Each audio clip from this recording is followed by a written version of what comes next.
நோக்கிலும் நுணைகிலை நுவலுகின்றதோர் வாக்கிலும் அமைகிலை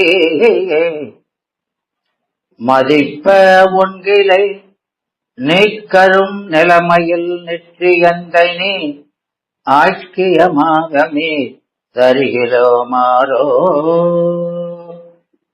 இருமையும் ஒருமையும் இரண்டும் ஒன்றிய ஒருமையும் அன்றன உலகம் யாவையும் பெருமையின் இயற்றிய பெரும நின் செயல் அருமறையானவும் அதர் அறிதற்பாலதோ. ஒளியான திருமேனி உமிழான மிகமேவும் கழியாரவரும் ஆனை களல் நாடு மறவாமல் அழியாழு மலர் தூவும் அடியார்கள் உளமான அழியாளும் மலர் தூவும் அடியார்கள் உளமான வெளியாகும் வலிதாய வினை கூட நினையாவே. வெளியாகும் வலிதாய வினை கூட நினையாவே. வினை கூட நினையாவே. பண்டை மறைவன்றற்ற பசுந்தேன் ஞானம் பரிந்து ஒழுக சிவகந்தம் பறந்து நார கண்ட இதய கமலமுகைகள் எல்லாம் கண்டிருப்ப காசினி மேல் வந்த அருட்கதிரோன் விண்ட மலர் பொழில் புடை சூழ் வெண்ணை மேவுமை கண்ட தேவன் மிகு செய்வநாதன் குண்டரிக மலர்தாழச் சிரத்தே வாழும் பொற்பாதம் எப்போதும் போற்றல் செய்வார். மெய்கண்ட தேவன் பொற்பாதம் எப்போதும் போற்றல் செய்வார்.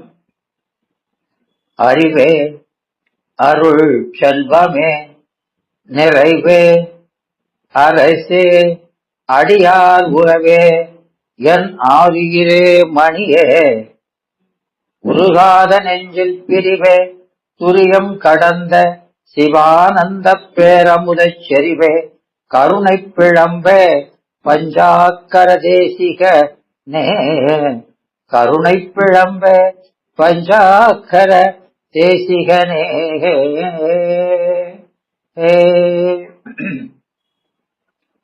குறிய முனி அருளியமை வரத்தினால் அபகரித்து கோதில் ஞானத்துறை செய் நமச்சிவாய குரு அருட்கடலும் வடமொழி தென்மொழி பேர் தூய நிறைகடலும் உண்டு புனிதாத்திவித சித்தாந்தம் நிலவ ஊமேல் மறைமொழி மெய்ச்சிவஞான பாடியம் செந்தமிழில் வகித்த யோகி வாழி.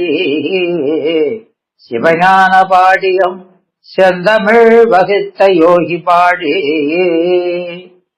திருச்சிற்றம்பலம். அடியார் பெருமக்களே, நாம் கடந்த வகுப்புல அந்த கந்த புராணம் உள்ள சிறப்புகள் பார்த்தோம் இல்லையா? ஆமா, கந்த புராணம் அது நம்ம சொந்த புராணம். அது இந்த கந்த புராணத்துல என்ன சிறப்பு இருக்குது? என்னமா சிறப்பு இருக்குது?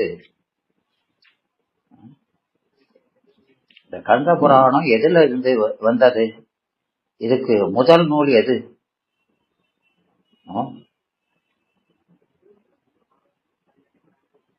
எதுமா?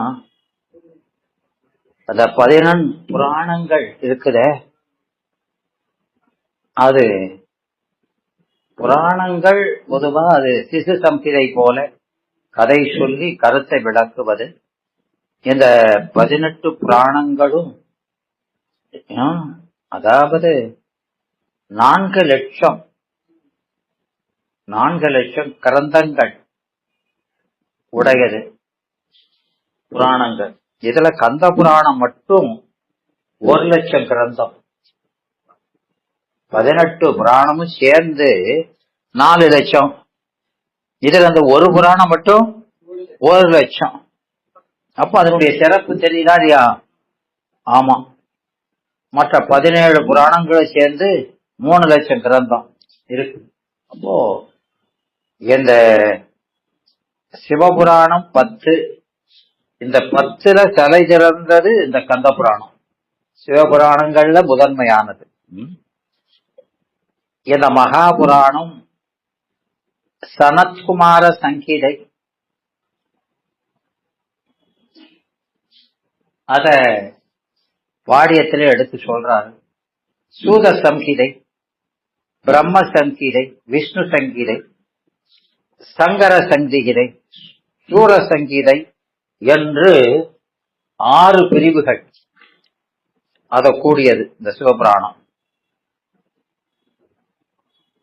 அதுல ஒவ்வொன்றுக்கும் 55 லட்சம் ஸ்லோகம், கிரந்தங்கள் 6000, 3000 அப்படி வெவ்வேறு அளவுல இருக்குது. இதுல அந்த சங்கர சங்கீதை 12 கண்டங்களை உடையது.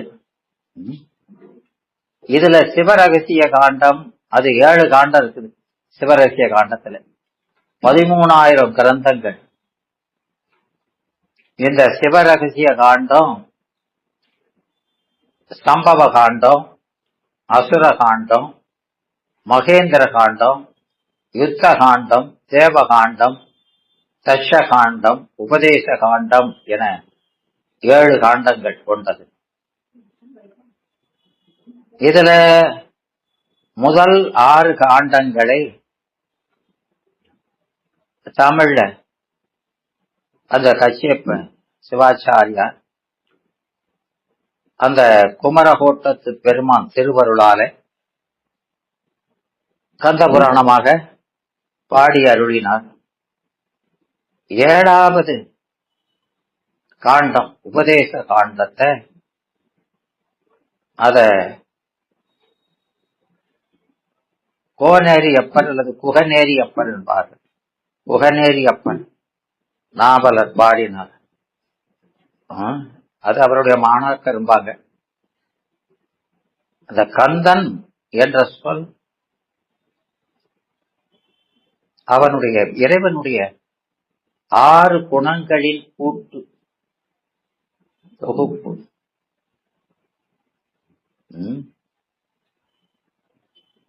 அதான் கந்தம்னா சேர்க்கிறது.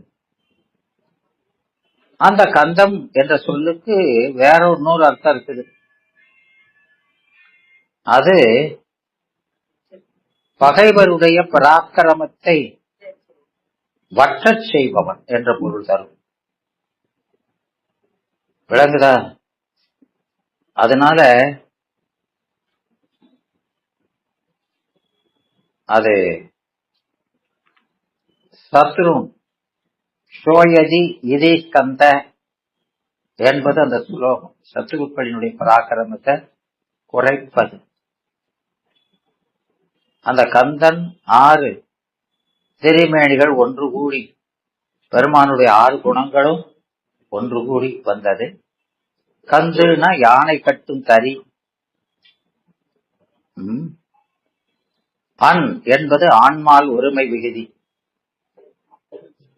ஆன்மாக்களுக்கு பற்றுக்கோடாக இருப்பவன் என்று பொருள்.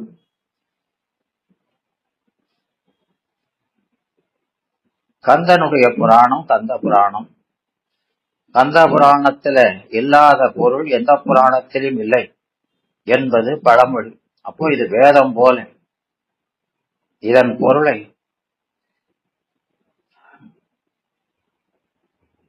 இதனை பொருள் என்று சொல்லை மாற்றி வேறு வகையாக சொல்பவர்களும் உண்டு.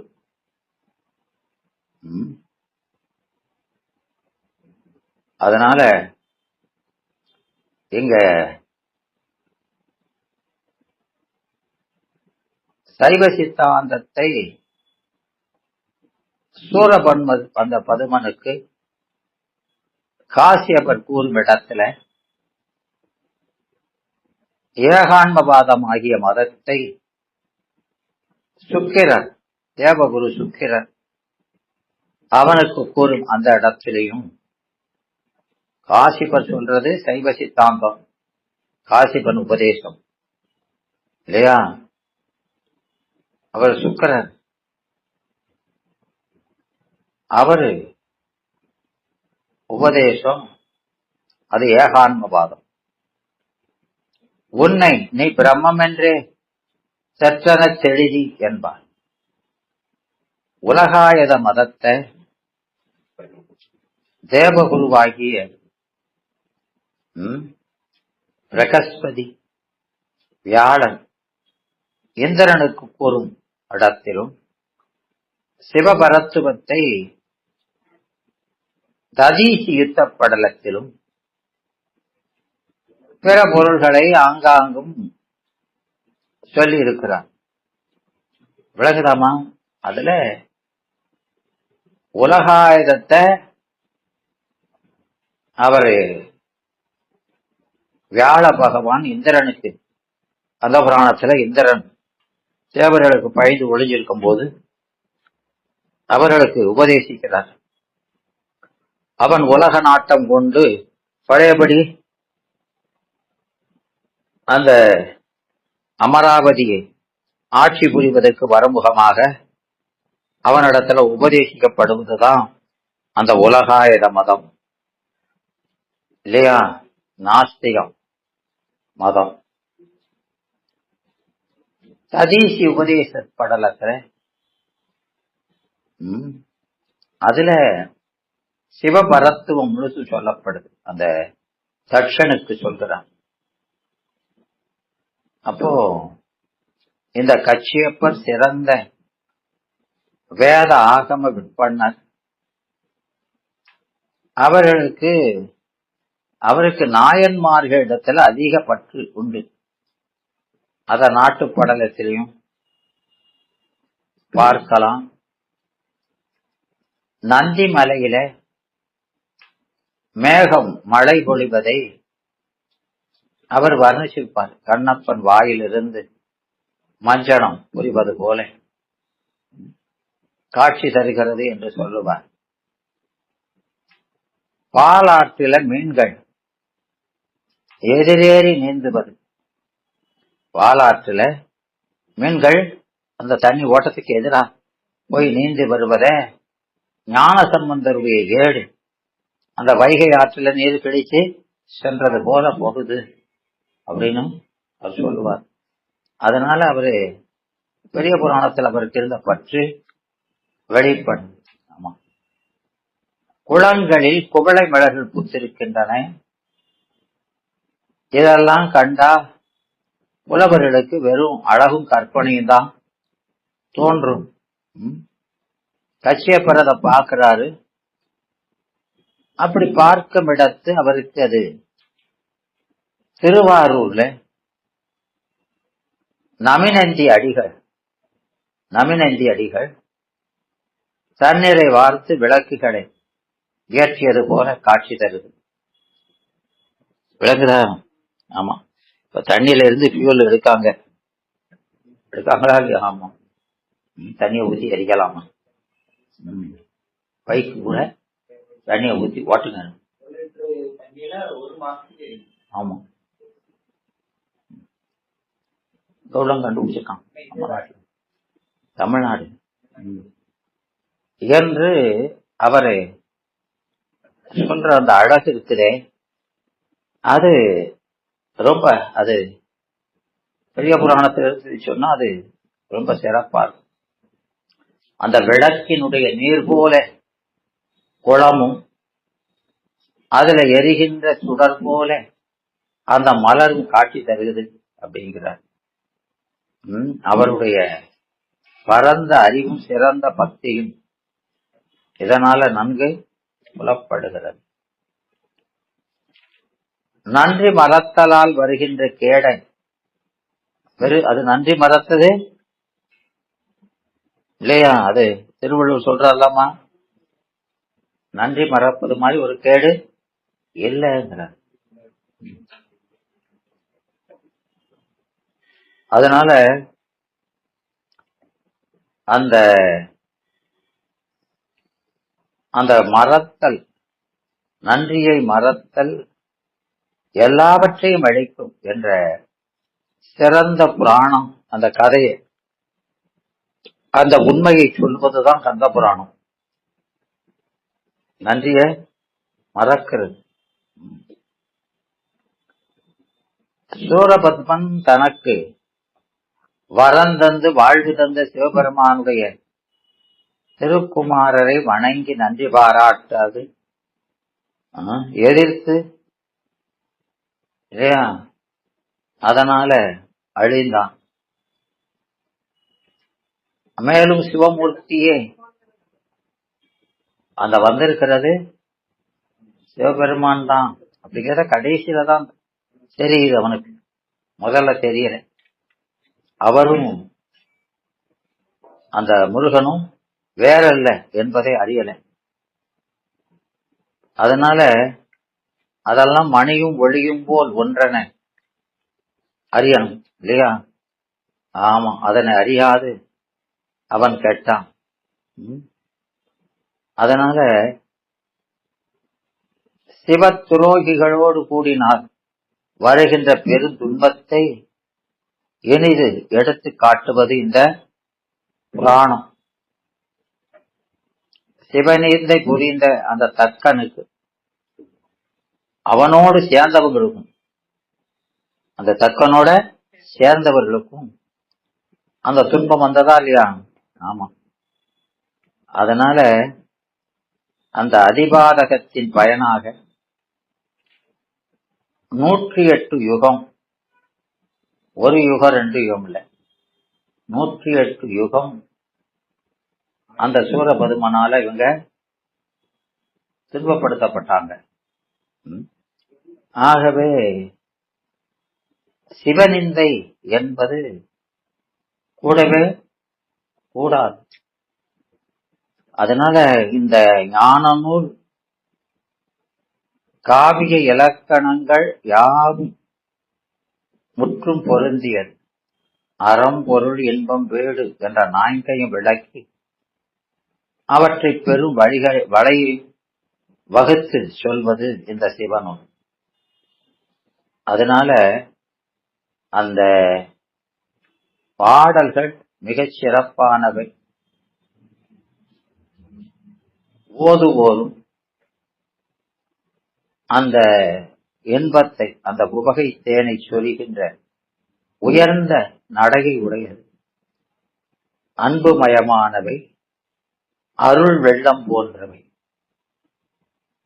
அவை அந்த பெருமான் ஊரிலான் குணம் குறியில்லான், சித்தார்ல வருதா இல்லையா?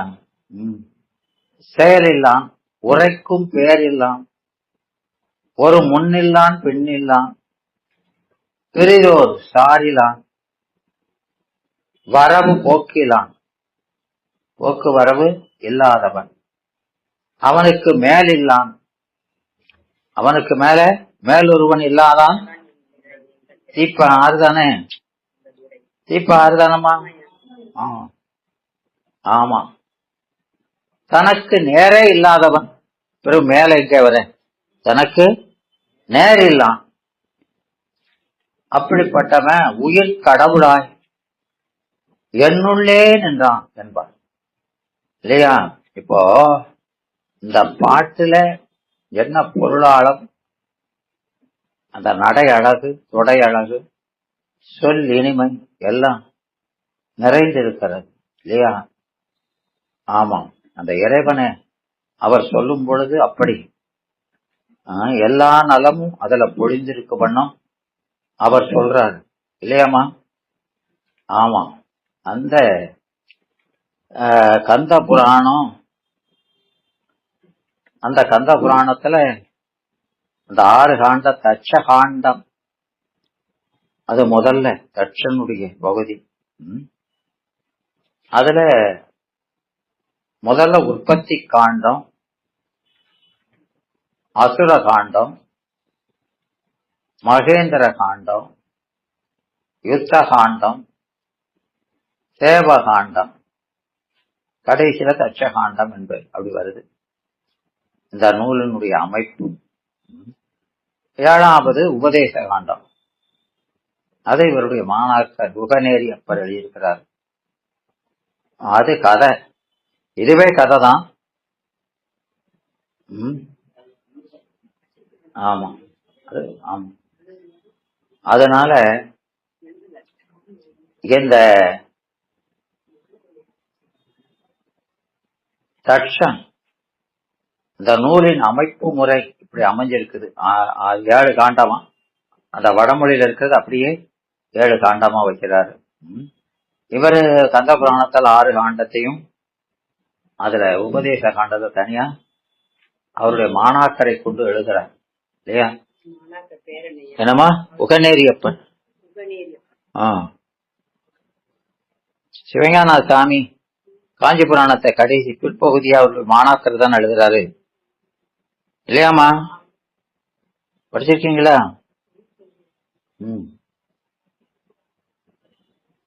அதனால இதுல தட்சன் அந்த பிரம்மதேவரின் புதல்வன். பிரம்மதேவர் இறைவனுடைய அருள் இயல்புகளையும் தபத்தினுடைய சிறப்பையும் தட்சனுக்கு உபதேசிக்கிறார். சிவபெருமானை வழிபட்டால் அல்லது எவரும் வீடு பெற இயலாது என்று அறிவுறுத்துகிறார். அது நாம அந்த ஞானம் இவனொழிய நன்னையிடும் நற்கடனல் பானு ஒழியப்படின் என்று சொல்ல, அதுபோல அங்க அதுல சொல்லுவோம். இந்த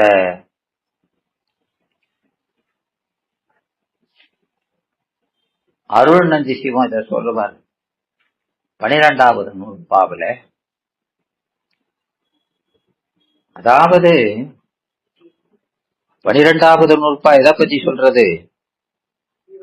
என்னமா? என்னடா? சீவன் முத்தர. அதுல ஒழிவு அதிகரணம் எதை சொல்லுது? ஒழிவு அதிகரணம் எதமா சொல்லுது?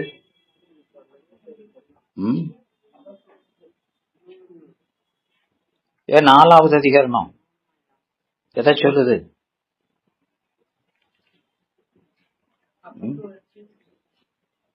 காளி சந்தான காளீஸ்வரி.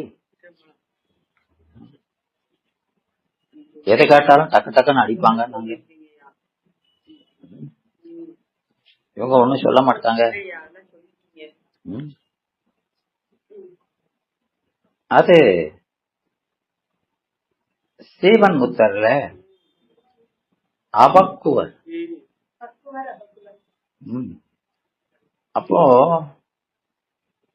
அவன் விளங்கி நிற்கிற இடம், தயிரில் நெய் போல விளங்கி நிற்கிற இடத்துல கூட அந்த இறைவனை பேதமாத்தான் பார்க்க முடியும், அபேதமா பார்க்க முடியல. அவங்க என்ன செய்யணும்னு சொல்றாரு. விளங்குதாமா? இப்ப நாம அப்படித்தானே இருக்கோம். திருக்கோயில போய் சிவலிங்கத்தை பாக்குறோம். சிவம் அதுல தெரியுதாரா?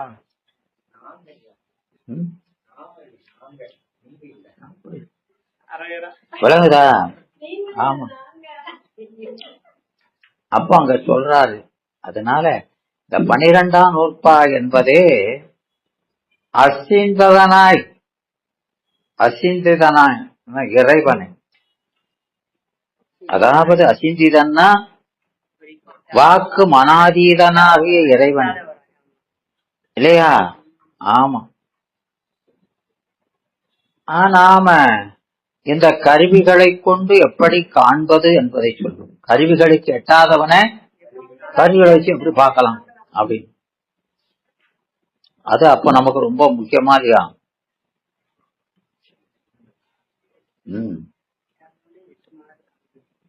அதனால அதுல அவர் சொல்றாரு,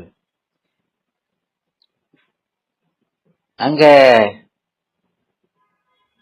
12ஆம் நூற்பாவுல 3வது அதிகரணத்துல என்ன சொல்றாரு? வழிபடுதலை சொல்றது இல்லையா? வழிபடுதலை சொன்னா என்ன?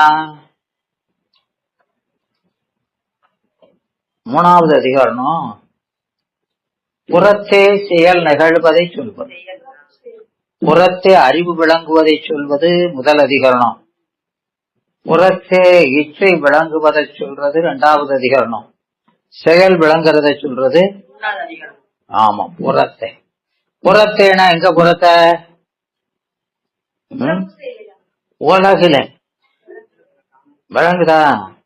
அது முத்தர்கள் காண்பதெல்லாம் அகத்தில ஞானக்கண்ணினால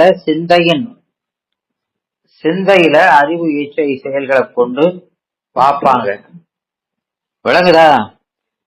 இது உலகில பார்க்கறது. அப்போ அங்க அவர் சொல்கிறார், அந்த தாபர சங்கமும் அதுல எப்படி பாக்குறதுன்னு. தாபரம்னானது சங்கரம்னானது என்னமா?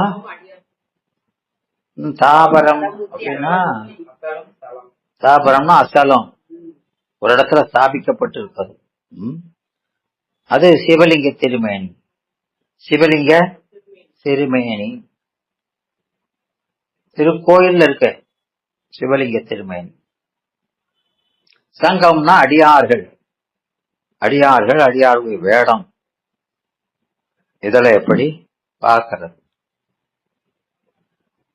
இல்லையா? அதத்தான் சொல்லியிருக்காரு. 2 பாட்டு தானே சொல்றாரு. அதுக்கு ஒரு பாட்டு, இதுக்கு ஒரு பாட்டு. ஆனா இத உண்மை விளக்கம் 52வது பாட்டு எப்படி சொல்லுது? என்னமா? ஊவி 52. உற்றாசான் லிங்கம் உயர் வேடம். உற்ற ஆசான் லிங்கம் உயர் வேடம். ஆசான விட்டுட்டாரு. அங்க ஆசான் சொல்லியிருக்கா இல்லையா? முதல்ல லிங்கம் வேடம் அத சொல்லியிருக்காங்க. புரியுதாமா? ஆமா, அங்க விட்டுட்டாருன்னு சொல்லக்கூடாது. அதான் நான் இதை சொல்றேன். உனக்கு ஒரு இடத்துலயும் தெரியலையா? குருவ பாரு. இவர் தான் நீ கண்ட சிவம், அவர்களை கண்டு வழிபடு. விளங்குதா? ஆமா, சித்தியார் தான் நல்லா விளக்கி சொல்றாரு இல்லையா? அதனால மந்திரத்தான் மருந்துகளால், மந்திரம் சொல்றது மருந்துகள், அதுக்குன்னு சில மருந்துகள் இருக்குது. அதுவும் குரு சொல்லுவாங்க. என்னென்ன சாப்பிட்டா, இந்த நேரத்துல இதோட சாப்பிட்டா உனக்கு ஆமா யோகா நல்லா வரும் அப்படின்னு. விளங்குதா? ஆமா, அது மருந்து. மந்திரத்தால் மருந்துகளால் வாய்த்த யோகத்தான். அங்க அந்த யோகத்துக்கு என்ன இருக்காது? வாய்த்த யோகம். ஆமா, அது எப்படி வாய்க்கும்? தக்க யோக குருவினால் வாய்க்கிறது. அப்ப யோக குரு நமக்கு வாய்க்கணும். நீங்க தேடி போய் கேட்டாலாம் வராது. விளங்குதா? ஆமா, அப்போ அதுக்கு யாரு? சிவபெருமானுடைய அருள் தான் காட்டணும். அதனால வாய்த்த யோகத்தால் மணி ரத குழுகையினால், மணி ரச குழுகை. மணிங்கிறது லேகியம், நமக்கு உத்ராட்ச மணி. ரச குழிகை மூலிகை சாறுகள் மற்றும் மற்றும் தந்திரத்தை சொன்ன முறை செய்ய. இதெல்லாம் நூல் சந்திர நூல்கள்ல இருக்குது. இதெல்லாம் செஞ்சா அதுல செய்ய வேதம், வேதத்தை பற்றிய அறிவு, மந்திரம் சொல்லி வேதத்தை அறிவு பெறலாம். விளங்குதா? மருந்து சாப்பிட்டு வேத ஞானத்தை பெறலாம் இல்லையா? அதனால வேதம் சகல கலைஞானங்கள், எல்லா கலைஞானங்களும்,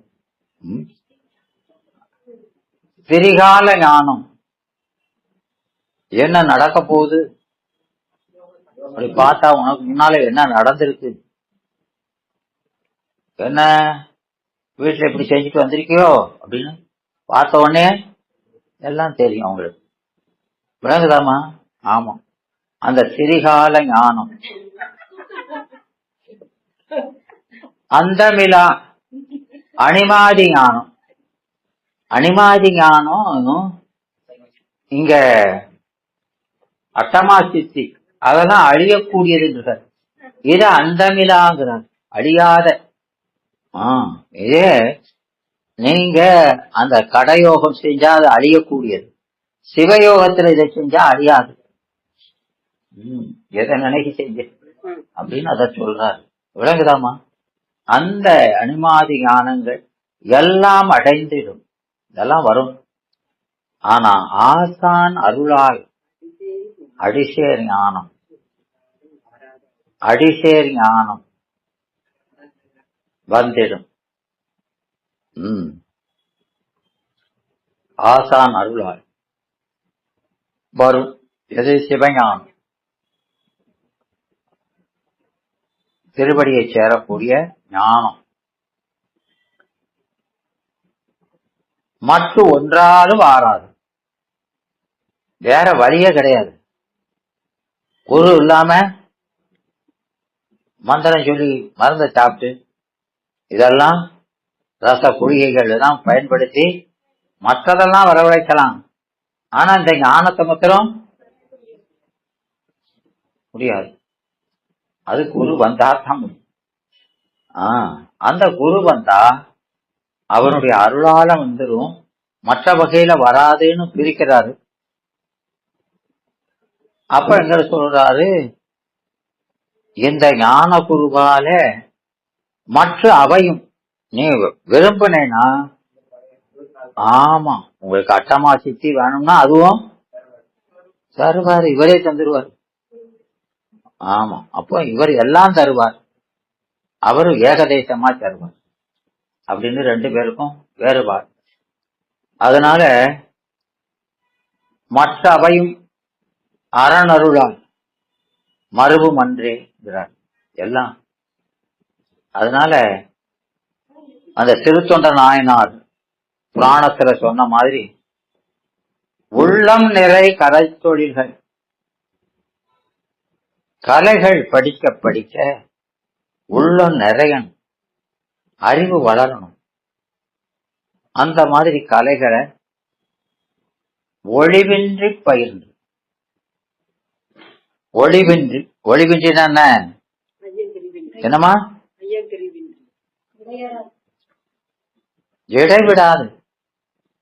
அந்த காலத்துல சோம்பலின்றி இடைவிடாது படிக்கணும். எந்த காலத்துல? பிரம்மச்சரிய காலத்துல, பிரம்மச்சரியம் காலத்துல ஒளிவின்றி சோம்பலின்றி படிக்கணும்.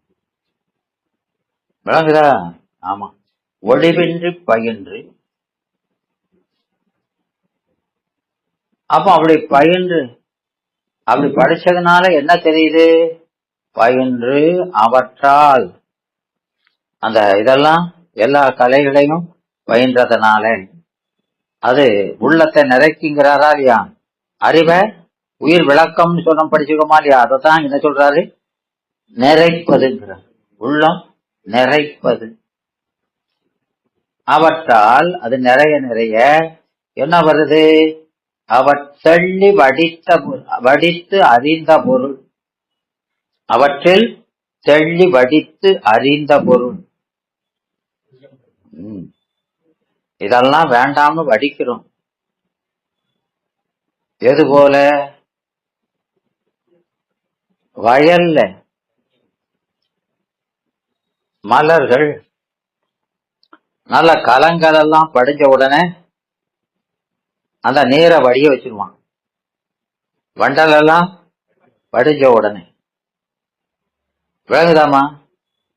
அப்புறம் புது நீரை பாய்ச்சுவோம், அதுல உள்ள வண்டலை. அதுபோல நாம இந்த உடம்பினால வரக்கூடிய தபம் என்ன செய்யும்? ஏமா தபம் என்னமா செய்யும்?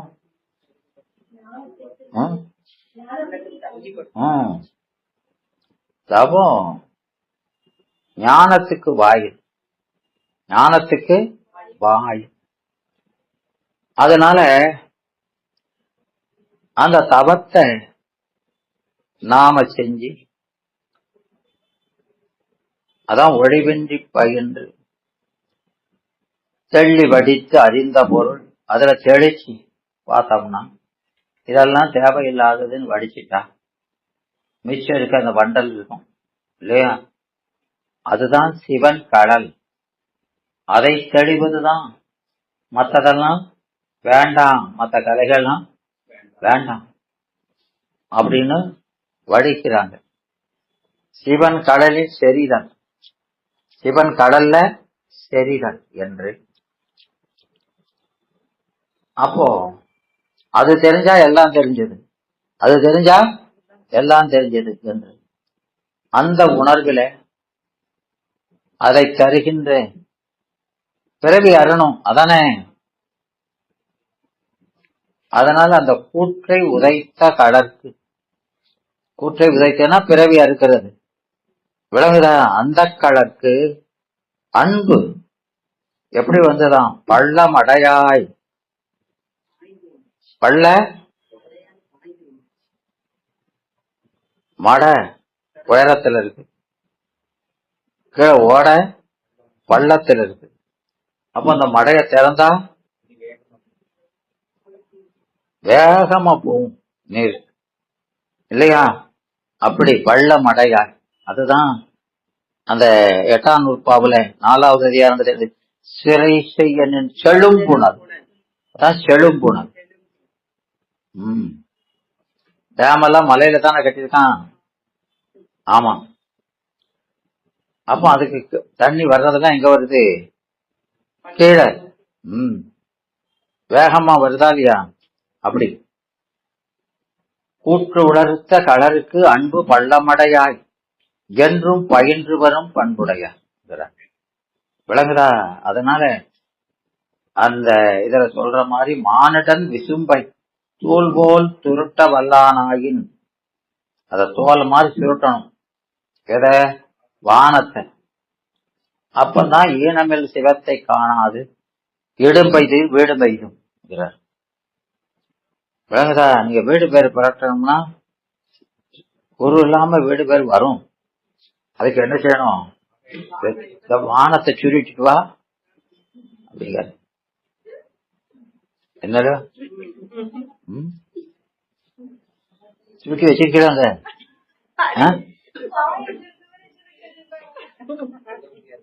அதான் பாய சுருட்ட மாதிரி சுருக்கி வச்சிருக்காங்க. நீங்க பாத்தலாம்.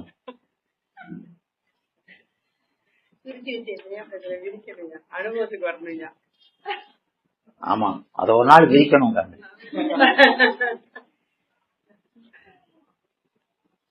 அதனால சிவ உணர்ச்சி இன்றி பல்லுயிர் தொகையும் என்றும் விரவிய துயிர்க்கு ஈறு எய்து வீடு பேர் அடைதும் என்றால்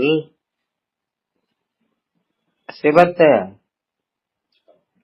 அவனை சாராமல் நமக்கு என்ன கிடையாது? வீடு பேரு கிடையாது. அதத்தான் அவர் இந்த உருவமில் விசிம்பின் தோலை உரித்து உடுப்பதற்கு ஒப்பு. வானத்தை உரிச்சு ஆடையா கட்டிக்கிடணும். கட்டிட்டா பொருள் இல்லாம வீடு இருக்க.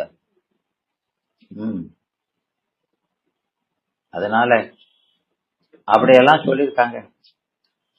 அதனால இந்த மாதிரி உபதேசங்கள் எல்லாம் அவனுக்கு சொல்ல, சிவபெருமான் இல்லாம நமக்கு என்ன கிடையாது, வீடு பேரு கிடையாது என்று அவ அந்த காசிப முனிவர் தட்சனாகிய மகனுக்கு சொல்கிறார். அது கேட்டு அந்த தட்சன் தவம் புரிகிறான். பேராற்றலும் பெரும் தலைமையும் பெற்ற இறைவன் வெளிப்பட்ட போது அவன் அம்பிகை தனக்கு மகளாக தோன்ற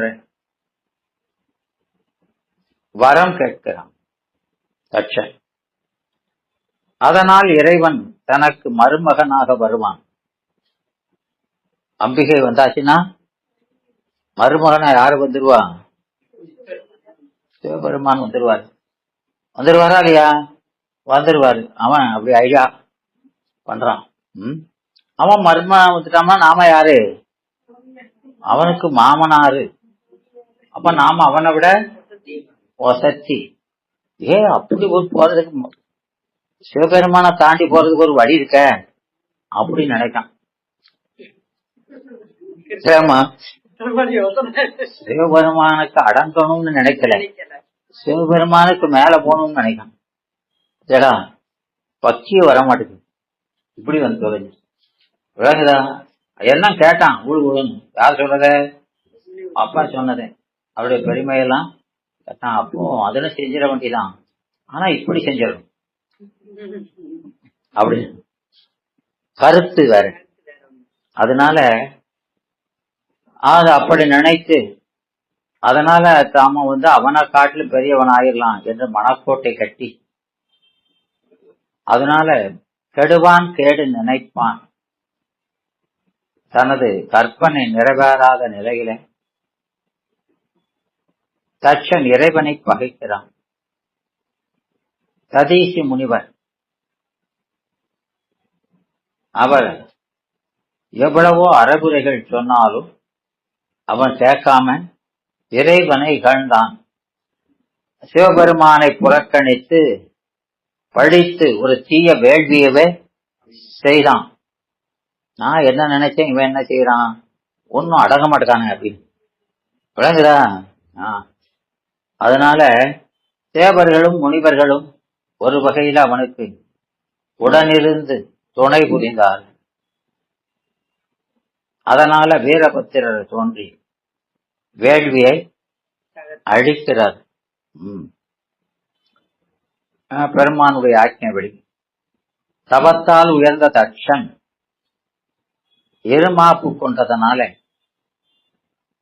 இல்லையா, அது வள்ளல் இருந்த மலையதனை என்னமா சொல்லுங்க, என்னம்மா மிச்சத்தை சொல்லுங்க. வள்ளல் இருந்த மலை அது என்னது? அதனை வலம் செய்தல். அவர் இருக்க மலையை சுத்தினா வலமா சுத்தி வந்தா அது கோயிலை சுத்தினா பெருவாழ்வு வரும், வாய்மை வீடு பேரு கிடைக்கும். அதை உள்ளம் கொள்ளாது அத கருத்துல கொண்டு இதை சுத்தினா நமக்கு இன்னும் பெருமை வரும்னு நினைக்காம இத தள்ளிட்டு போகணும், இத வேலைக்கிட்டு போகணும்னு நினைக்கான். அவனுக்கு கேடு காலம் வருது. அதனால அது போல இவன் என்ன நினைக்கிறான், அந்த தான் அவரோட பெரியாகணும் அப்படின்னு நினைச்சு செஞ்சதுனால அந்த சிவபெருமானையே புறக்கணித்து ஒரு வேள்வி செய்தான். வேள்வி யாரு செய்தாலும் பயனை யாரு கொடுக்கணும்? அவரையே விட்டுட்டு செஞ்சோம்னா, பலன் கொடுக்கிறவரையவே விட்டுட்டு செஞ்சோம்னா சரி என்ன? அதனால அதுக்கு தேவர்களும் முனிவர்களும் ஒரு வகையில அவனோடு உடன் நின்றுட்டாங்க. எதனால?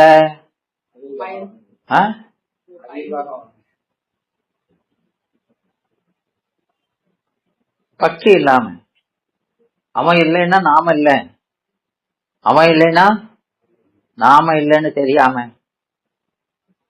தட்சணைக்காக போறது, தட்சணைக்காக தட்சணைகிட்ட போயிட்டான்.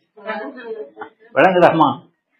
அத அப்படி சொல்றாருமா, அத சொல்ற அந்த அழகு இருக்குல்ல, சொல்றது எப்படி வேணாலும் சொல்லலாம்.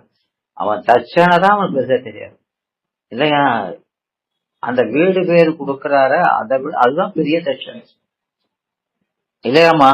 அதை பார்க்காம இந்த நீக்குகிற செல்வத்தை பெருசா நினைச்சு அந்த பக்கம் சாட்டியிருக்காங்க.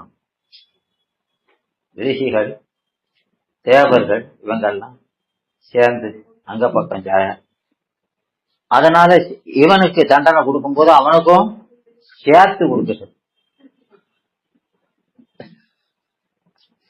விளங்குதா? அதனால என்னமா இது திருத்துறது தான், இது திருத்தது தான். அதனால இந்த வீரபத்திரர் தோன்றி, வீரபத்திரர் தோன்றி வேள்வியை அழித்து தவத்தால் உயர்ந்த தட்சன், அவனுக்கு உயர்வு வந்ததே தவத்தினாலதான். அவன் அதையே மறந்துட்டான்.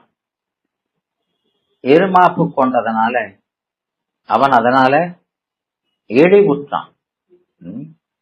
சான்றோர்களினுடைய அவர்களுடைய அறிவுரைகளை கேட்கல.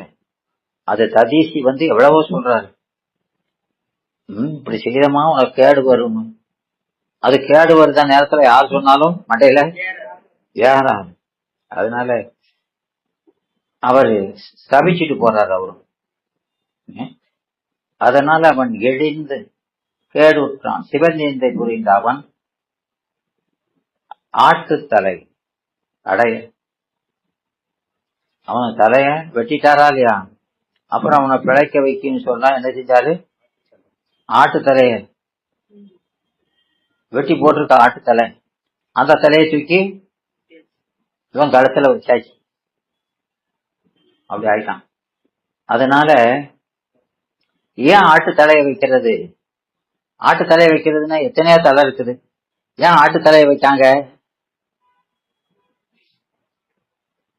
ஏமா வைக்காங்க அப்படி? அவசரத்துக்கு வெட்டிக்கலாம் தான்.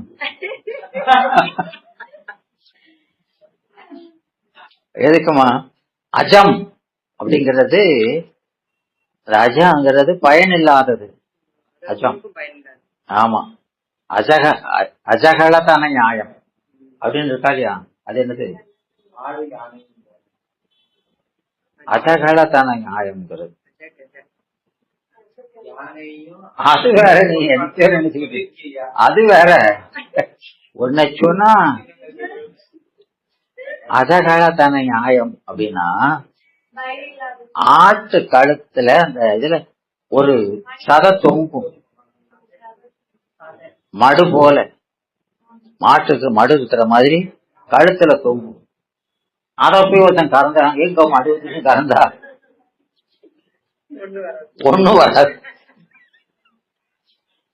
அது பயனில்லாததுக்கு சொல்றது அஜகலதான நியாயமாய் அப்படின்னு. விளங்குதா? எதுக்கு?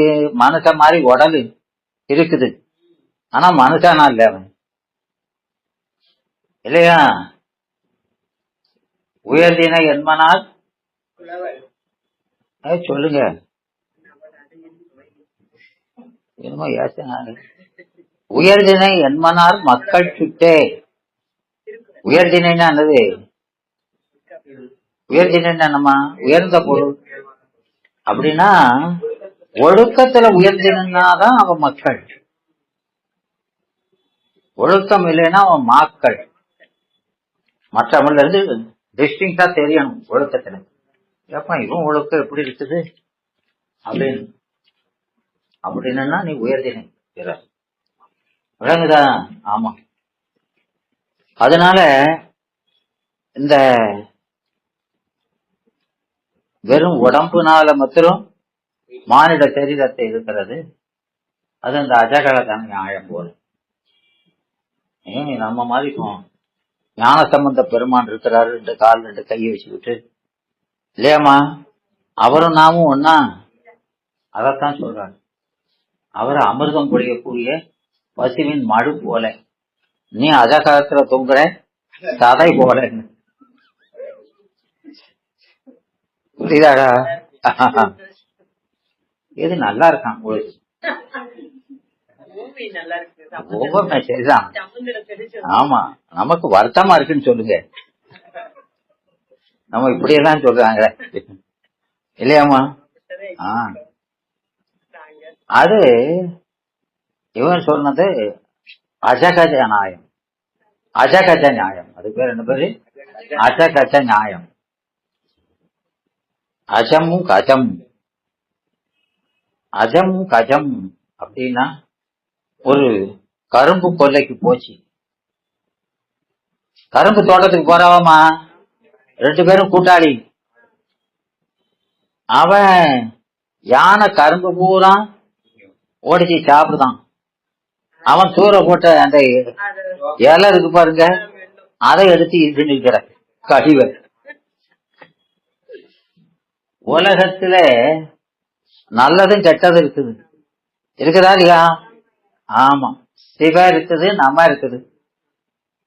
அந்த சிவத்தை அனுபவிக்கிறவன் கரும்பை சாப்பிடுறவன், இந்த பாசத்தை அனுபவிக்கிறவன் தலகை சாப்பிடுறவன். அதனால அச்சகச்சத்தை வைக்காது. உலக ஆசை பிடிச்சவங்க. அதனால தானே பதவி மேல ஆசையில தானே இப்படி செஞ்சுட்டான்.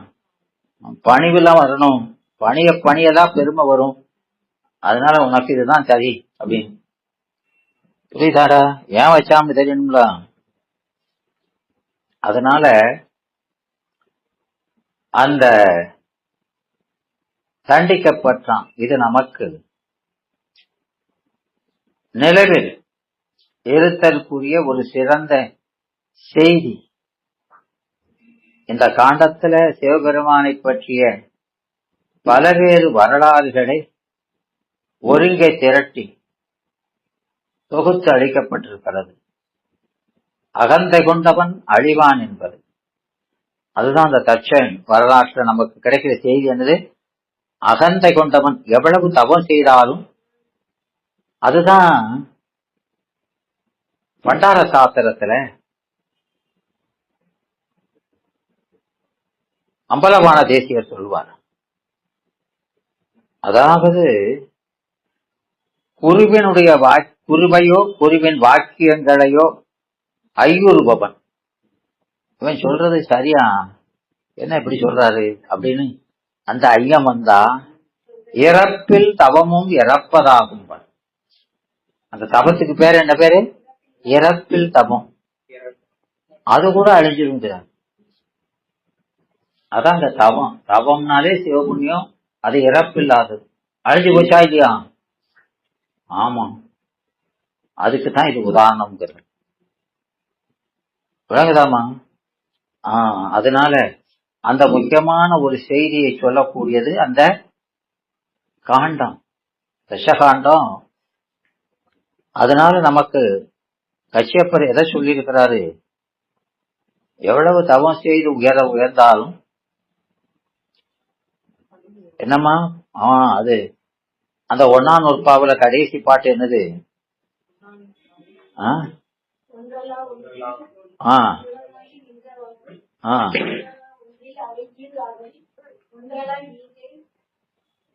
அது ஈரலா ஒன்று பலவாறே தொழும்பாகும் ஆங்கு இல்லையா? ஆமா, ஆங்குங்கிறது அந்த முக்கியிலையும் முக்கிய அடைஞ்சாலும், முக்கிய அடைந்தவர்களே இறைவனுக்கு பல வகையில அடிமைப்பட்டு கிடப்பன். விளங்குதாமா? அப்போ அங்க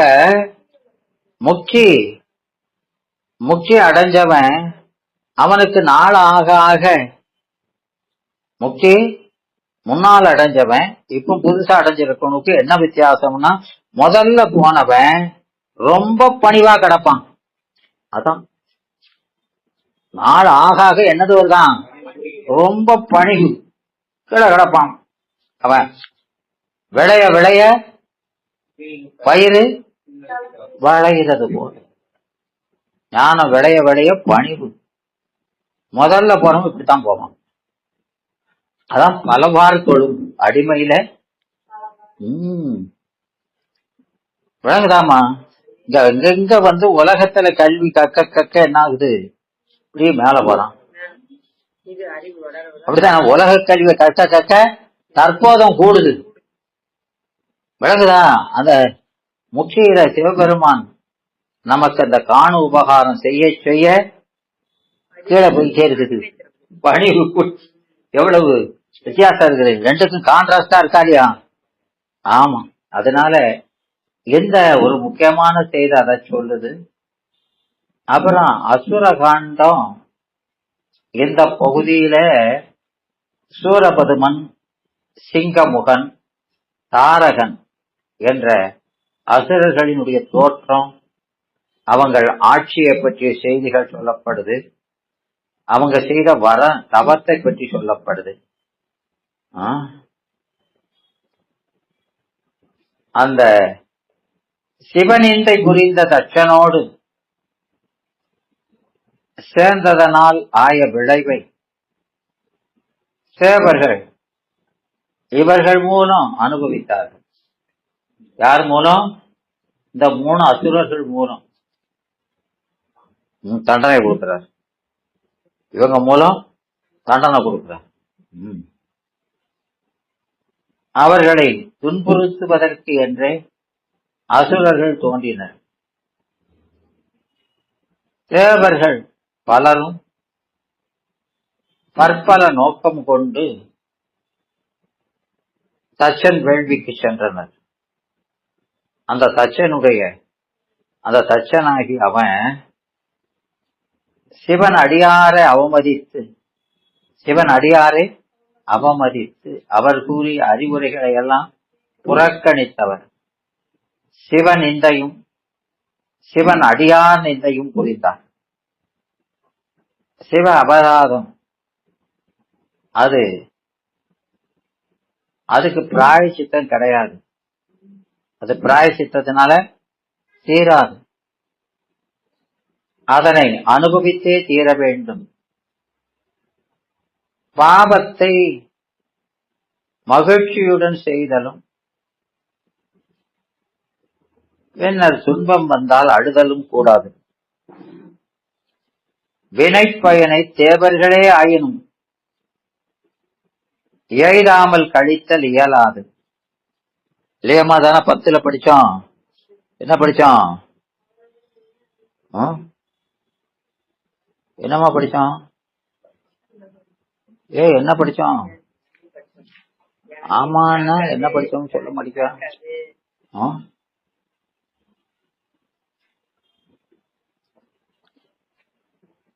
இப்பதானே 11க்கு வந்திருக்கோம். அதுக்கு 10 கேட்டா சொல்லாதுன்னு முடிவு பாக்கியம். அதுக்குள்ள ஒதுங்க வச்சுட்டா. இத சொல்லல, இது பரவுல. போன வகுப்புல படிச்சதெல்லாம் ஒழுங்க வச்சாச்சாங்க இருக்கான். அது நீங்க பதிஞ்சு வச்சது இருக்கு, கருத்து இருக்கான்னு கேட்க.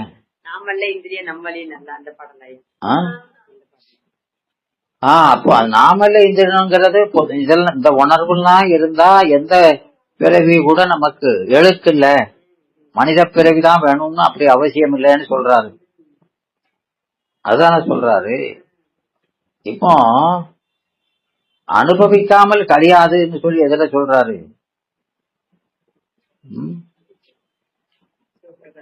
எங்க சொல்றாரு? இனிமே கையில் ஒரு கம்போட தான் வரணும். சிவபிரகாசம் 32 CP 32. உற்ற தொழில் நினைவு உரையில் எரிவினைகள் உழவாம், ஒன்று ஒன்றால் அழியாது, ஊனொழியாது உன்னில். அதான் ஊனொழியாது, அனுபவிக்காமல் ஒழியாது. அது எவரா இருந்தாலும் சரிதான், தேவரா இருந்தாலும் சரிதான். அதனால அனுபவிக்காம கழியாது. கழியாதோ? கழியாதோமா? ஏமா கழியுமா கழியாதா? என்ன பார்த்து சொல்லுங்க. கீழே பார்த்துக்கிட்டே அறைய பத்தி சொல்றீங்க. கழியுமா கழியாதா? கழியாது என்பது பொது விதி. கழியுங்கிறது சிறப்பு. அதை யாரு வகுத்தானோ அவனே அழிக்கணும். நம்ம தான் மாத்த முடியாது. யாரு மாத்தணும்? ஆமா. அதனால அது பிரம்மன் அவன் கையால் எழுதினத முருகன் காலால் அழிப்பான்கிறாரா இல்லையா? சொல்றாரா இல்லையாமா? சொல்லிருக்காரா இல்லையா? அதை சொல்றாரு. அத ஆழ்வார்களும் பாடுறாங்க. ஆழ்வார் பாடியிருக்காங்களா இல்லையா? பாடியிருக்காங்க. அதனால இவன் கஷ்டப்பட்டு கைட்டு எழுதுறான், அவன் காலை வச்சு அழிச்சிடுறான் இல்லையா? அவன் கால் பட்டு அழிந்தது அந்த அலங்காரத்துல. என் தலைமேல் ஐயன் கையெழுத்து அப்படின்னு சொல்றார். எனவே அதனால அது இறைவனை சார்ந்து நடக்கவங்களுக்கு அவனே. ஆமா, அது 10ஆம் நூற்பாவிலையும் 10ஆம் நூற்பாடு சலமிலனாய்னு ஒரு பாட்டு வருதா இல்லையா? அந்த பாட்டுலையும் 8ஆம் நூற்பாவுல 3 திறத்து அணுக்கள் செய்யும் கண்மங்கட்டு முன்னலையாம் மூவிரண்டு அத்துவாவின் ஆன்ற முறை அவை அறுத்தி அறுப்பன் இல்லையா அப்படின்னு சொல்றாரா இல்லையா? மற்றவங்களுக்கு அருந்தாத வகையும் அனுப்பும் இல்லையா? ஆமா, அப்படி 2 விதமா அறுக்காம சொல்லிருக்கா இல்லையாமா? சொல்லிருக்கு. அதனால செவங்களுக்கு அருந்தாத வகையில அந்த இதை நீக்கிடுவார். எதை? பிராரத்தத்தின் இல்லையா? மற்றவங்களுக்கு அவங்க செய்த வினைய அனுபவிக்க அறுத்தி அந்த மலத்தை அறுப்பும். வினைப்பயனை ஊட்டி மலத்தை அறுப்பும் என்று சொல்றார். அதனால இங்க வினைப்பயன் அதிலிருந்து விலகி தப்பித்துக் கொள்ள ஞானிகள் நினைக்க கூட மாட்டாங்க. ஏன்? அவர்கள் துன்பத்தையே கேட்கிறாங்க. பெருமாற்றத்தை எனக்கு துன்பத்தை கொடுக்காங்க. ஏமா புரியான சம்பந்தர் சொல்றாரு, மனத்துயரம் செய்யாமை திருமறிந்த அறிந்திரையோ. ஐயா சொக்கநாதான்னு நமக்காக சொல்றாரு, அவருக்காக இல்ல, நமக்காக. ஆனா அவங்க எல்லாம் வினைப்பயனை குடியா, எனக்கு வினைப்பயனை நிறைய குடு, அப்பதான் உன்னை ரொம்ப சிக்கனை குடிப்பேன். நோயுளார் வாயுளார் எப்ப நோவு வருதோ அப்பதான் முருகாங்க இல்லையாடா? ஆமா, அப்ப நோயும் தேவைதானே, அது கூட நல்லதுதான் செய்யுது. அதனால இங்க அந்த ஞானிகள் அதை விரும்பி வினை அனுபவத்துல நமக்கு மறதி உண்டாகுமாறு இறைவன் தன் பேரொருளால் செய்கிறான். அப்ப தவறு செய்தால் கொடியவர்களை அடித்து திருத்தவும் நல்லவர்களை அணைத்து திருத்தவும் வேண்டும். இறைவன் இப்படி செய்தலையே இரு தரத்துல செய்யறதுதான் அவனுடைய பெரும் கருணைன்னு சாத்திரங்கள் சொல்கின்றன இல்லையா? எல்லாத்துக்கும் ஒண்ணு மாதிரி செய்ய மாட்டான். ஒருத்தனுக்கு வினைப்பயனை போட்டுதான் ஒருத்தனுக்கு ஊட்டாம நீக்குறோம். பார்த்து பார்த்து செய்யறாம்லாமா? ஆமா, அது அது கருணை தானே. அதனால இறைவனுக்கு அசுரரும் தேவர் எல்லாம் ஒண்ணுதான், எல்லாம் அவனுடைய பிள்ளைகள் தான். அதனால எல்லா உயிர்களும் அவனுடைய பிள்ளைகளே. ஆதலின் அவனுக்கு நல்லார் கொல்லார் என்ற பாகுபாடு கிடையாது. தவ முயற்சியால் நாம் நலமனைத்தும் பெறலாம். ஒன்னார் தேரலும் உவந்தாரை ஆக்கலும் எண்ணில் தபத்தான் வரும் வாழ்வு. இல்லையா? எல்லாம் தபத்தால வரும். என்ன வரும்? எல்லாம் உவந்தாரை தேர ஒன்னாரை தேரலும். ஒன்னார்னா யாரு? நட்பு செய்வதற்கு உரியர் அல்லாதவன் ஒன்னார். அல்லாரோடு இணங்கற்க. எங்க படிச்சீங்க? என்னம்மா? எத்தனாவது அதிகரணம்? என்னம்மா?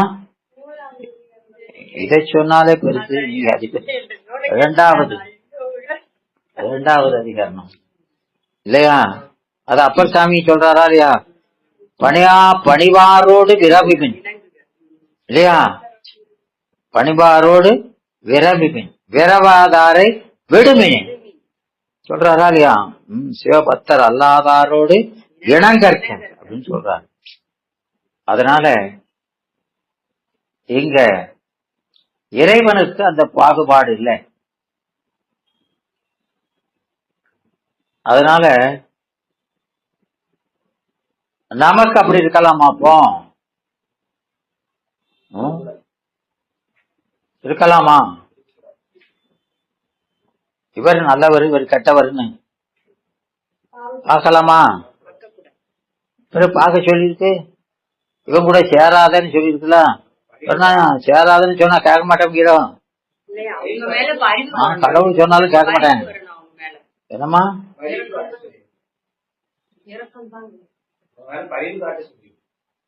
என்னப்பா? யாருக்கு? அருளாளருக்கு. சரி,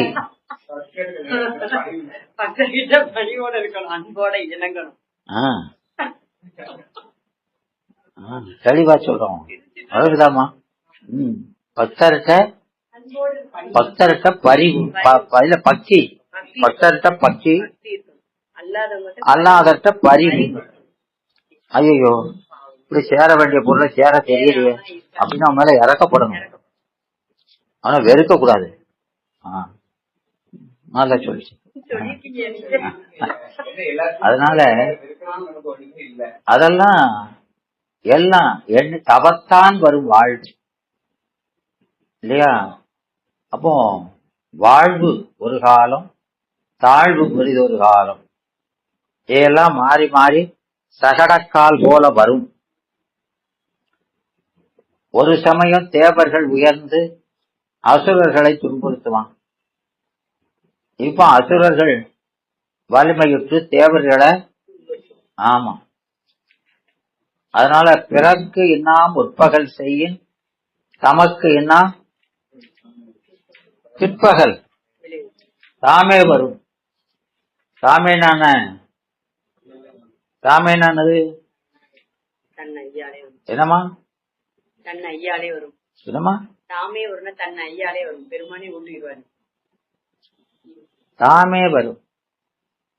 பிறர்க்கு இன்னாம் உட்பகல் செய்யின் அதன் பயன், அந்த நாம செஞ்ச பயன். ஆமா, அதன் பயன் பிற்பகல்ல தாமே வரும். தாமேனா அது தானா வினைய வந்து ஊட்டாது, அந்த ஊட்டுவான் வழி வரும். இங்க தாமேங்கிறது வேறு முயற்சியின்றி, நாம எந்த விதமான முயற்சியை செய்யாம வரும். சூரபதவன் பெருந்தபம் புரிந்தான். நெருப்புல விழுந்து உயிரை விட துணிந்தான். பெருமான் வரலனா உயிரை விட்டுருவேன் அப்படின்னு. பெருமான் வரலனா உயிரை விட்டுருவேன். அப்படி செய்யலாம். அப்படி இவர் சொல்றாரா இல்லையா? மணிவாசகர் என்ன சொல்றாரு? ஐயா மணிவாசகர் என்ன சொல்றாரு சொல்லுங்க. விழித்திருந்து என் உள்ள கருத்தை இழந்தேன் இல்லையா? ஆமா. செத்திலேன் அந்தோ.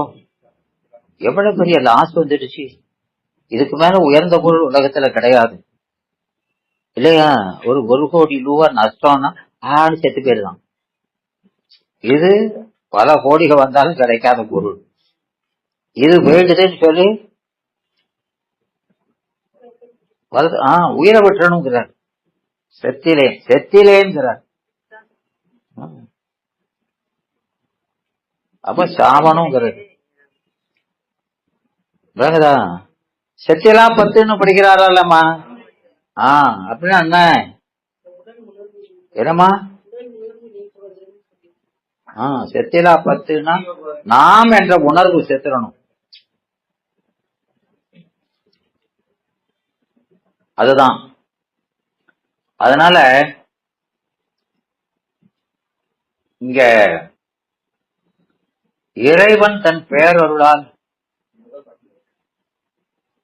அவரவருக்கு செய்த வினைப்பயனை ஊட்டுதான், ஊட்டி திருத்துறான் அவன்.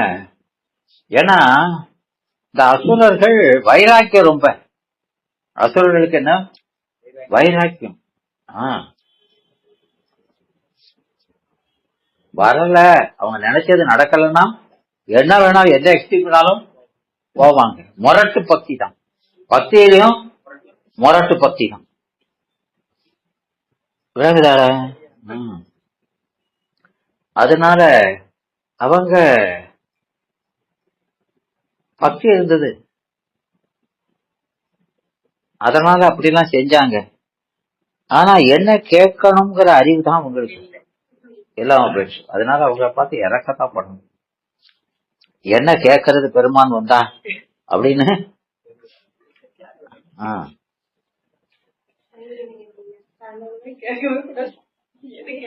அப்படி கேட்கிறவனுக்கு கூட நாம அந்த இதெல்லாம் பாக்குறோமா இல்லையாமா? அந்த ராமாயணத்துல கும்பகர்ணன் நல்ல பக்தன். அவன் நாக்குல இருந்து தேவர்கள் சூழ்ச்சி பண்ணாங்க. அவன் நித்தியத்துவம் வேணும்னு கேட்டா நித்திரத்துவம்னு நாக்க குளர வைக்காங்க. விளங்குதா? ததாஸ்துன்னு அவரு சொல்ல. அதனால இவன் உயிரவே விட துணிந்தவன். அவனுக்கு உடல் உணர்வு இல்லையாகி இறை உணர்வே அவன் அறிவு முழுவதும் நிரம்பி நின்ற போது சிவபெருமான் வெளிப்பட்டு அருளினான். அது நம்ம கண்ணப்பனுக்கு சொல்றாரா இல்லையா?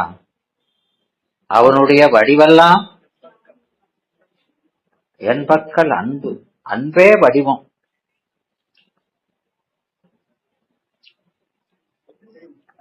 அது யாருடைய வடிவம்?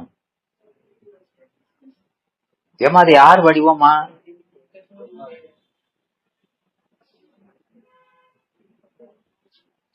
சொல்லு.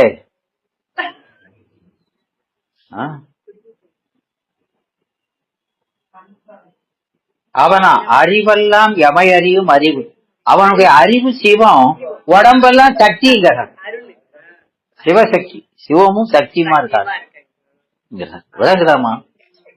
அவனுடைய அறிவெல்லாம் சிவமா இருக்கிறதுனால உடம்பெல்லாம் சக்தி. அதனால அது அருள் மயமா, அப்படி அன்பு மயமா இருக்குது. எங்க கண்ணப்பன் போய் என்னத்த சொல்றது? இவனை போய் நம்ம யாராவது ஒப்பு சொல்ல முடியுமா? அதனாலதான் கண்ணப்பன் ஒப்பதோ அன்பின்மைங்கிறார். ஏன்?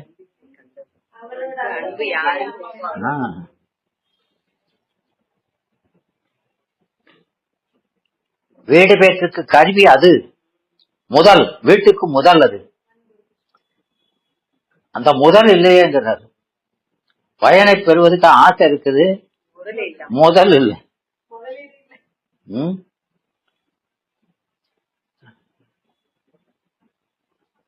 அதனால இந்த இந்த சூரபதுமாட்டியும் அப்படித்தான் நிரம்பி நிற்குது. அந்த சிவபெருமான் வெளிப்பட்டு சூரபதுமன் அவன் அவர்கிட்ட கேட்கிறான், பேராது எவரும் பெறாத பெருவரங்கள் கேட்கிறான் பெருமானிடத்தில். சூரனுக்கு தந்தை காசிப முனிவன், தாய் அசுரப்பெண் மாயை. தந்தையின் இயல்புக்கேற்ப தவம் புரிந்தான். தாயின் பண்பை தழுவி அசுரத்தன்மையில பிறரை அடக்கியாள வரங்கள் கேட்க. பாருங்க, தவம் செய்யும் போது அப்பாவினுடைய குணம் மேலோங்கி நிக்குது. அந்த பலனை கேட்கும் போது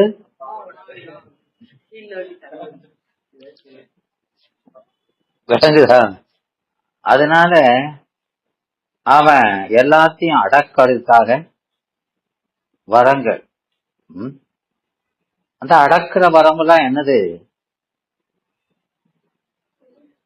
அது அந்த 92 சீப்பா 92 சீப்பா 92 என்னது? திருவருள் பயன் 92வது பாட்டு என்னது?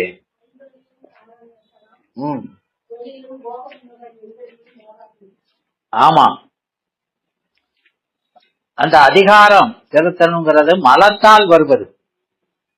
எல்லாத்தையும் அடைக்க அதிகாரம் செலுத்துறது ஒரு மலம். அதை கேட்காத மிக மேவா சுத்தமா விரும்ப மாட்டாங்க அப்படிங்கிற. இவன் அதைத்தான் மொத்தமா கேட்கணும் இல்லையா? பாருங்க, அதனால அந்த அதை கேட்க சூரனுடைய ஆட்சியில தேவர்கள் பல பெரும் துன்பங்களை அடைந்தார்கள்.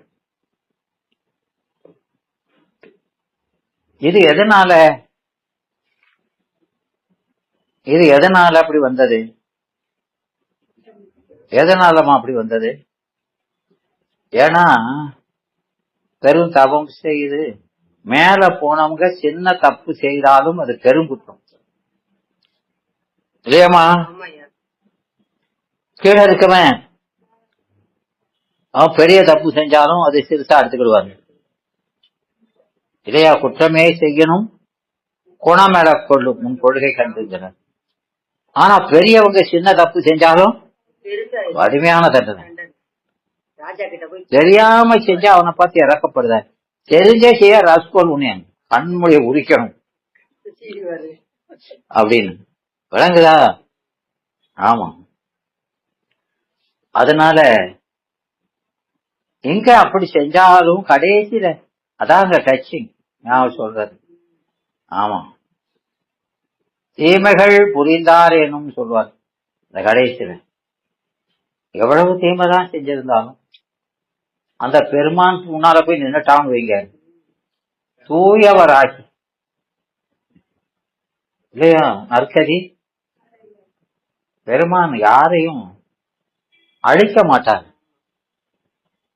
இல்லையா? அவர் என்ன செய்வாரு? அவர்கிட்ட இருக்க குற்றத்தை அழிப்பவர், அவருடைய குற்றத்தை அழிப்பவரை தவிர அவங்கள் அழிக்கிறது இல்லை. அதனால அவன் நல்ல வரங்களை பெற்று, அவன் சாதாரண ஆடு இல்லை. இந்த சூரனா தவம் செஞ்சானே அந்த அதெல்லாம் பெரிய தவம் இல்லை. அந்த சூரனா பிறக்கிறதுக்கு முன்னால் அவன் செஞ்ச தவம் அது பெரிய தவம். அதை யார் சொல்லியிருக்கா? அந்த குகநேரி அப்பர் உபதேச காண்டத்துல சொல்றாரு. அதை 7வது காண்டத்துல இவன் எங்க இருந்து வந்தான்? இவன் இந்த சூரபதுமை எங்க இருந்து வந்தான்? அதனால அதெல்லாம் பெருமானிடத்துல பெற்ற வரம். விளங்குதாமா? அதாவது நீ பக்தனா இருந்து என்னை அடையணும்னா ரொம்ப காலம் ஆகுங்கிற. அது 12 பிறவி பிறக்கணுங்கிற. பகை வேணாம்னா ஒரே பிறவில போதும், நான் பகைவனா இருந்து ஒரே பிறவி வரணும், பகைவனா இருக்கேன் அப்படின்னு பெருமாட்டே வேண்டி பெற்றது. அப்போ அது பக்தியினால் பெற்றது. பக்தி மீறியினால அவனை பிரிஞ்சு இருக்க முடியாது இல்லையா அப்படின்னு கேட்கிறாரு. அப்போ அவங்க எப்பேற்பட்ட பக்குவம் உடையவங்க இல்லையாமா? ஆமா. அதனால இந்த அவனுடைய ஆட்சியில தேவர்கள் பல பேரும் துன்பங்கள் விட்டனர். அப்போ அவங்க செஞ்சதை இவங்க மூலமா விட்டுதான். யார் மூலமா? இந்த சூரபதி மன்னார் மூலமா அந்த தேவர்கள் செய்ய தண்டனையை இவன் கருவியா நிக்கிறாங்க. அந்த சிவ அபராதமாகிய அழுக்கு நீங்கும் வண்ணம் அந்த அசுரர்களாகிய கொம்பால் தேவர்களாகிய ஆடையினை சிவபிரான் வலிதில் கதைக்கு அடிக்க நேர்ந்தது. அந்த அசுரர்களை அவங்கள கொம்பா சொல்ற அசுரர்கள் தேவர்களுடைய ஆடைய கொம்பால குத்தி கிழிக்குது. கொம்பால குத்தி கிழிக்குது. அப்போ அந்த அவருடைய ஆடையா சொல்றது யார? தேவர்கள் ஆடையினை அசுரர்கள் அவங்களுடைய கொம்பை வச்சு கிழிப்பது போல அந்த சிவபெருமான் வலிதில் கசைக்கு அடிக்க நேர்ந்தது. அதனால வினை விதைத்தவன் வினைய அறுத்தான் என்பதை அங்க சொல்றாரு. இந்த உற்பத்தி காண்டத்துல தேவர்களுக்கு வந்த துன்பங்களை நீக்குதற்கு அதுக்குரிய காலம் வரணுமா இல்லையா? காலம் வந்தாச்சுன்னா அனுபவிச்சாச்சா, சரி இனிமே அருளர் செய்யணுமா இல்லையா? அதுக்காக அங்க உற்பத்தி, கருணையின் உற்பத்தி, அதுதான் அங்க முருகப்பெருமான் உற்பத்தி. அது நிகழுது. அத சொல்றதுதான் உற்பத்தி காண்டம். அதுல முருகன்னா முருகுனா அழகு ஞானம். உதித்தான். அவன் என்ன சொல்றாரு? உதித்தான்.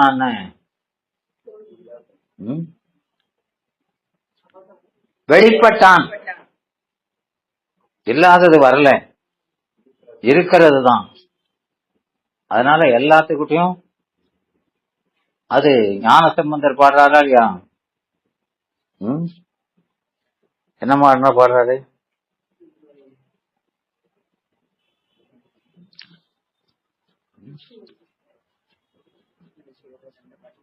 நீங்க நினைச்ச பாட்டை நாங்க எப்படி சார் சொல்றோம்? நீங்க சொன்ன பாட்டை சொல்லணும்னாலே சில செஞ்சு சங்கடமா இருக்கு. நீங்க நினைக்க பாட்டை நான் எப்படி சொல்ல?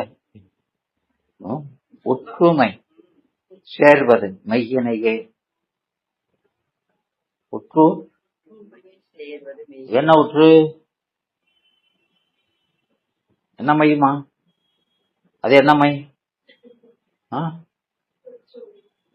உமை. அது என்ன மை?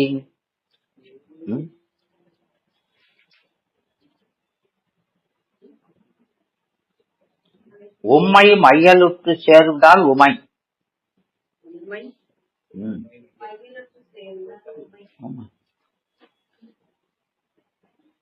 உமா அப்படின்னா வேண்டாம்னு அர்த்தம். அவ இளமையிலே தவம் செய்ய போகும்போது அந்த பர்வதராஜன், நீ இந்த வயசுலயே போய் தவம் செய்ய வேண்டாம் அப்படிங்கிறதுக்காக அப்படி சொன்னான். உமான் வேண்டாம் அப்படின்னு. அதனால அந்த முருகன் உதித்தான், வெளிப்பட்டான். எல்லாத்துட்டையும் இருக்கான் ஞானம், அவன் வெளிப்படுவது. அது உயிரல். நாம உயிர நேரம் உதித்தனன் உலகம் உய்ய. இப்ப பெருமான் வந்தது, இப்ப நமக்கு ஞானம் உதிக்கிறது, நாம உய்ய. பெருமான் உதித்தது உலகம் உய்ய, நாமெல்லாம் உயிர போல். அருபமும் உருபமும் ஆகி அனாதியாய் பலவாய் ஒன்றாய் பிரம்மமாய் நின்ற சோதி பிழம்பு அது ஓர் திருமேனியாக. சோதி பிழம்பு அது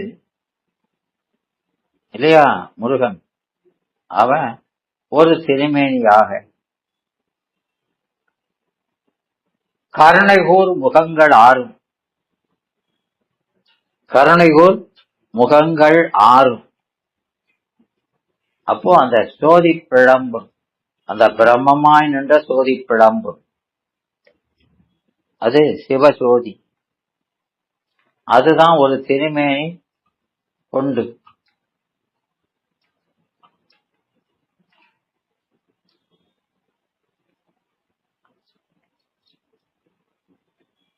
கருணைகூர் முகங்கள் ஆறும் கரங்கள் 12 கொண்டு. 6 முகம் 12 கரங்களோட ஒரு திருமுருகன் வந்து அங்கு உதித்தனன் உலகம் உய்ய.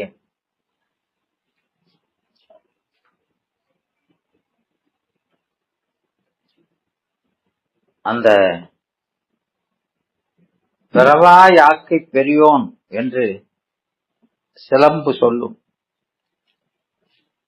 அந்த ஸ்ரீ ஈசனே, அந்த ஈசன் தான் அறுமுக செவ்வே.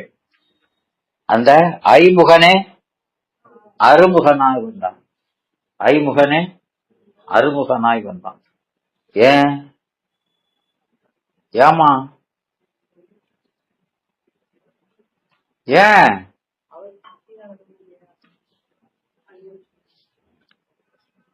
ஏன்னா அந்த ஐமுகமாய் இருந்து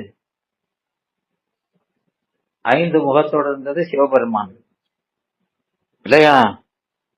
அப்போ அப்படி இருந்து அவங்களுக்கு வரங்களை கொடுத்தான், வரங்களை கொடுத்து. அப்போ அந்த வரங்களை பெற்ற பின்னால் அவங்க செய்த தவறுகளால் அவர்களை விடுவிக்கும் போது 6 முகமா கருணை இன்னும் கொஞ்சம் கூட்டிட்டு வரணும்.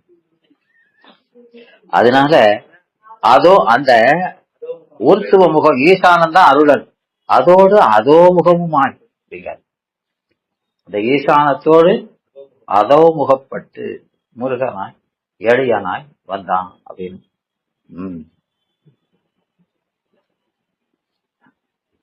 அதனால அந்த அருமுக செவ்வே முருகனாய் உதித்தானாம். அதனால அவனை பெம்மான் முருகன் பிறவான் இரவான் என்பான். யாரு? அருணகிரி. அருணகிரின்னு சிவபெருமான் செம்மலையாய் நின்றவன் தான் சிவபெருமான். அருணகிரினா சிவபெருமான் தான். அவர் சொன்னார் அப்படி இல்லையா? காளிதாசன் அந்த குமார சம்பவம், குமார சம்பவம் என்பான். என்ன சம்பவத்தை?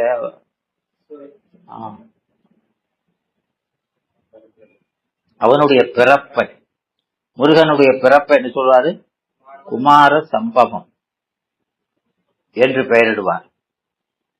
ஒரு நிகழ்வை விளக்கும் காண்டத்தை கந்த புராணத்தில் உற்பத்தி காண்டம் என்று பெயரிட்டது போல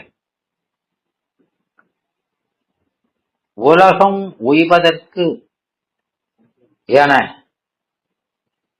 சிவபெருமான் குழந்தை வடிவம் கொண்டு தோன்றிய என்னவோ இது வந்தாராம். எதனால?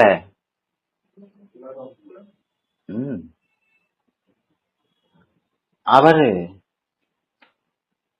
குழந்தை வடிவம் கொண்டு வந்தது மண்ணில் வளர் மதிக்கொழுந்து. என்னது? மண்ணில் வளர் மதி கொழுந்து. மதி கொழுந்து. நமக்கு மதி எப்படிமா இருக்குது? கொழுந்தா இருக்கா கழுந்தா இருக்கா? கழுந்துன்னு அன்னது மொட்டை, மொட்டைன்னு அர்த்தம்.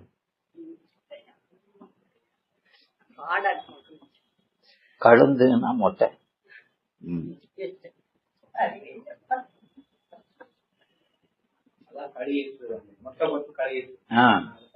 உலக்க கழுந்துப்பாங்க இல்லையா, கீழே இடிக்கிற ரவுண்டா இருக்கிறது, அதுதான் கழுந்து. அது கொழுந்து. மாறாத இளமை, மாறாத இளமை. மற்ற பாசஞானம் தோன்றி நின்று முதிர்ந்து அழிவது அப்படின்னா என்ன? பாசஞானம் பயன்படுத்த பயன்படுத்த தேஞ்சி நீங்கிரும், அறிவு நீங்கிரும். கொஞ்ச நேரம் இந்த லைட் டீப் லைட் போட்டா இந்த பேட்டரி லைட் இருக்கலாமா, அதை அடிச்சுட்டே இருந்தா செய்யும், அப்படியே மண்டையா போட்டுரும்.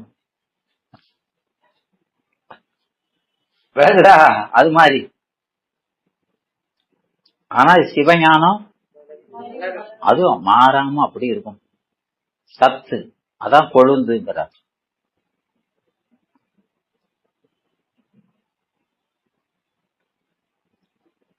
அதனால இங்க உற்பத்தி காண்டம் என்ற பெயரிட்டது போல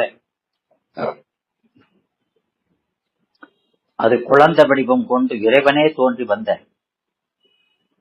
பேரருள் நிகழ்வு.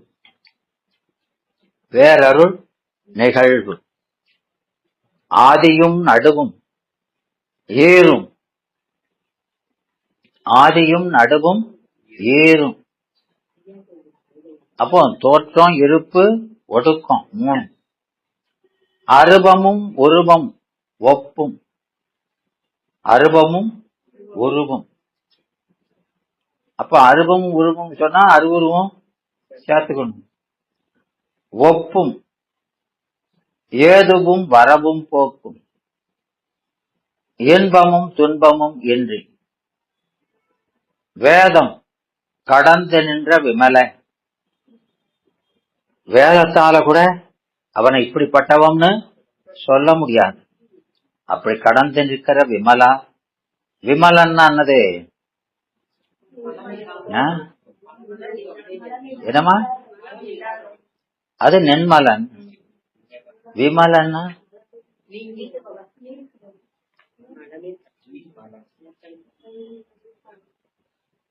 விமலா அப்படிங்கலாமா? நிர்குணனாய் நன்மலனாய். நன்மலன் வேற, விமலன் வேற. அது மலம் இல்லாதவன் நன்மலன். விமலன்னா மலத்தால் பற்ற முடியாதவன். மலத்தால பற்ற முடியாதவன். புரியுதாடா?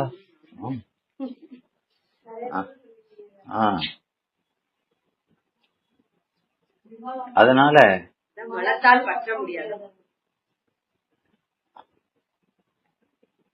ஓர் குமரன் தன்னை, விமலன் ஓர் குமரன் தன்னை நீ தரல் வேண்டும். எங்களுக்காக ஒரு குழந்தைய தரல் வேண்டும். நின்பால் நின்னையே நிகர்க்க. உன்னிடத்தில் இருந்து தரணும், உன்னை போலவே ஒருத்தனை தரணும் என்றார் என்று கந்தபுராண ஆசிரியர் சொல்வார். அதனால தேவர்கள் ஈசனிடம் வந்து வேண்டுகிறார்கள். எப்படி வேதங்களை எல்லாம் அதுக்கு கூட எட்டாம நின்ற அந்த விமலனி நீ உன்னிடத்தில் இருந்து உன்னையே மைந்தனாக தரணும். உன்னையே மைந்தனாக.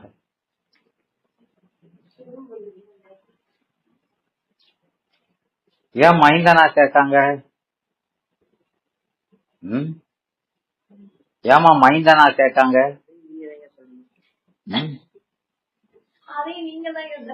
என்னமா?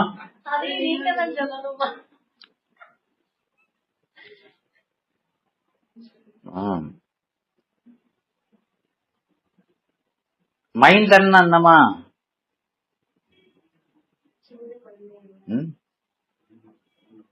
மைந்தன்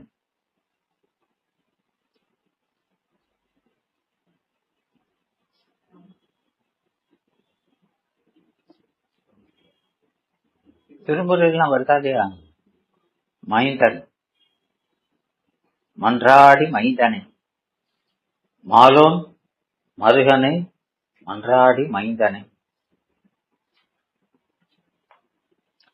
அங்க பிள்ளை அப்படிங்கறது அந்த இது கிடையாது. மைந்தன்னா இளையோன்னு அர்த்தம்.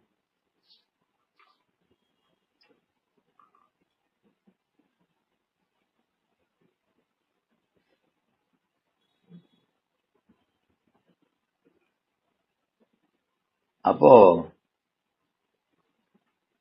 6 முகங்கள் 6 இல்லையா? என்ன 6?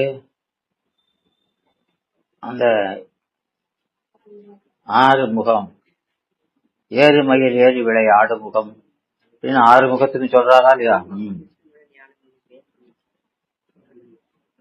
கரங்கள் 12,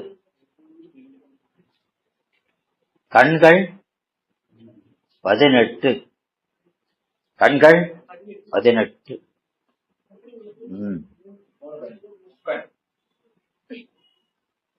அப்போ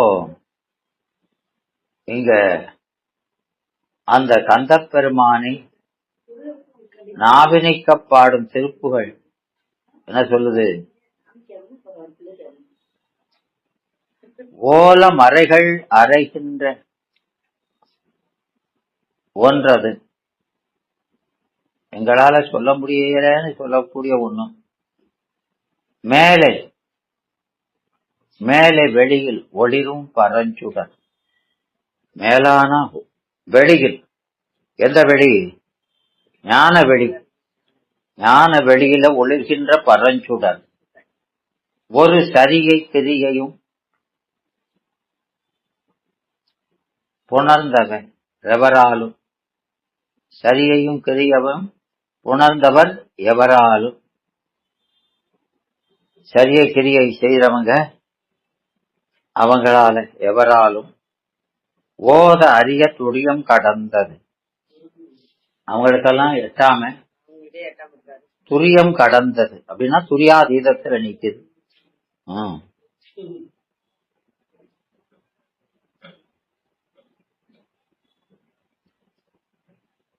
அதனால ஓலமிடும் மறைகளால் ஒன்று என உரைக்கப்படுகின்ற அந்த பரம்பொருள், அது மேலே பெரிவெளிதனில் ஒளிர்கின்ற பரஞ்சுடன், அது ஓதும் நூல்களால் சொல்லப்படுகின்ற 3 படிகளை பின்பற்றுபவர்களாலும், சரிய கிரிய யோகம் இதெல்லாம் அதை செய்யறவங்க, தவத்தை செய்யற, இதுதான் அது என்று குறிப்பிட்டு சொல்ல முடியாத அளவுக்கு, இதுதான் அதுன்னு தெளிவா சொல்ல முடியாத அளவுக்கு துரிய நிலையதனை கடந்த பரம்பொருள். அது ஓதற்கு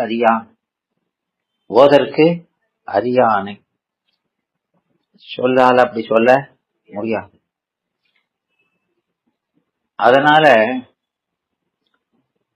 அந்த போத அருவரூபம் பிரபஞ்சமும் ஊனும் உயிரும் முழுதும் கலந்தது சிவஞானம். அருவம் உருவம் 2 நிலைகளிலும் இருப்பது அது.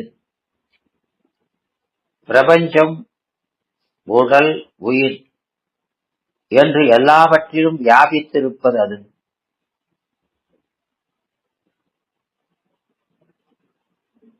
அப்படி வியாபிச்சிருக்கிற அந்த பொருள், அந்த முருகன், அவன் இப்படி அவதரித்து இல்லையா, அது நீதிபதி. அவர் யாரு? நீதிபதி. அப்படி அவர் அருளால் அவதரித்து